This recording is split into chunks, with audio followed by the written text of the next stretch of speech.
सरस्वती जी और उनकी बहू रश्मि के बीच एक दिन बहस छिड़ जाती है। आखिर किसका काम ज्यादा आसान है, बहू का या सास का? माँ जी, सास को काम ही क्या है, आपके सारे काम उंगलियों पे तो हो जाते हैं। कुछ भी। हाँ, हिसाब तो उंगलियों पे ही हो जाता है ना।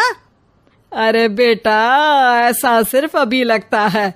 जो मुझे करना पड़ता है ना, वो तुझे करना पड़े तो समझ आएगा कि असली काम का पहाड़ कैसा होता है।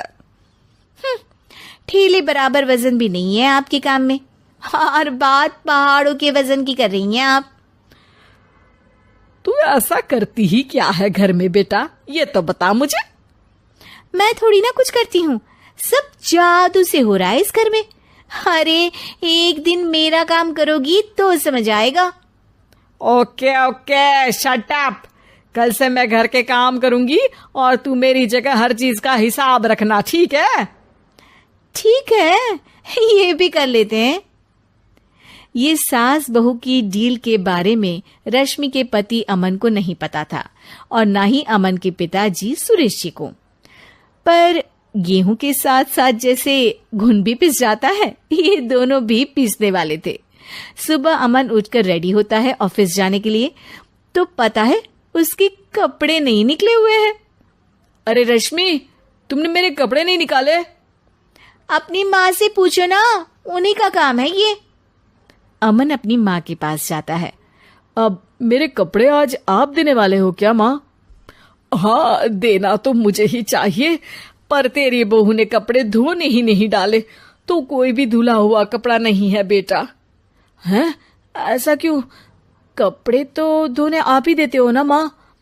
अरे बहू ने तुझे बताया नहीं, अब हम अदल बदल गए हैं। मैं अब बहू और तेरी बीवी सास। अमन परेशान हो गया। वो बिना इस्त्री के कपड़े पहनकर ऑफिस चला गया। सरस्वती जी अपने घुटने के दर्द के कारण झुककर घर साफ नहीं कर पा रही थी और ना ही खाना बनाना याद रख पाई। उधर रश्मि पहले ही दिन घर की चाबी घुमा चुकी थी और 300 रुपए का हिसाब अलग नहीं मिल रहा था। पर दोनों का ही घमंड कैलाश पर्वत से भी बड़ा था और दोनों ही खेमे एक दूसरे की बात मानने को बिल्कुल तैयार नहीं थे। शाम को जब सुरेश जी और अमन खाना खाने बैठते हैं तो सरस्वती जी उनके सामने गाजर और पपीते लाकर रख देती हैं। अरे माँ, ये क्या है? ख्याली पुलाव के साथ सलाद। माँ जी खाना बनाना भूल गई लगता है। अरे एक एक चमन्नी का हिसाब है मेरे पास, खाना बनाना कैसे भूल जाऊंगी? ये तो मैंने पढ़ा था कि फल फ्रूट खाने से सेहत अच्छी रहती है, इसीलिए ये ले, एक फल खा ले। रात को सुरेश जी और अमन अपनी मीटिंग बिठाते हैं अकेले में। बाबूजी, इनकी लड़ाई के कारण ना हमें ठीक से खाना मिल रहा है, उल्टा घर के सारे काम रुक गए हैं। हाँ बेटा, 2 भैंसों की लड़ाई में बेचारे खेत के पौधों का भी नुकसान हो रहा है। पर पापा, क्या बताऊं आपको, मैंने माँ को इस महीने की 2 तारीख को बिजली के बिल के पैसे दिए थे।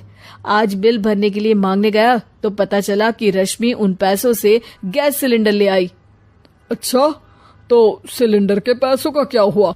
अब सिलेंडर के तो कोई पैसे नहीं थे बाबूजी, हमारे घर पर गैस की पाइपलाइन लगी है ना। बेटा, इन दोनों का कुछ करना पड़ेगा, नहीं तो अपने घमंड के चक्कर में पूरा घर बर्बाद कर डालेंगी ये दोनों। अमन और सुरेश जी काफी सोच विचार के बाद एक निष्कर्ष पर पहुंचते हैं। रात ही को दोनों अपनी पत्नियों की अलमारी से नई साड़ी निकालते हैं और सुबह जब रश्मि और सरस्वती जी उठते हैं तो देखते हैं कि दोनों पति साड़ी पहनकर चढ़ाव पर सब्जियां काट रहे हैं। अरे ये सब क्या हो रहा है? क्या हो रहा है मतलब? आप दोनों अदल बदल हो सकते हो तो हम क्यों नहीं? अरे क्या मतलब? नहीं नहीं, मेरी भी बचपन से किसी की बहू बनने की इच्छा थी, तो आज से सरस्वती तुम बड़ी बहू, मैं मिडल बहू और अमन छोटी बहू। अरे लेकिन सब घर पर बैठ जाएंगे तो कमाएगा कौन? ये घर कैसे चलेगा?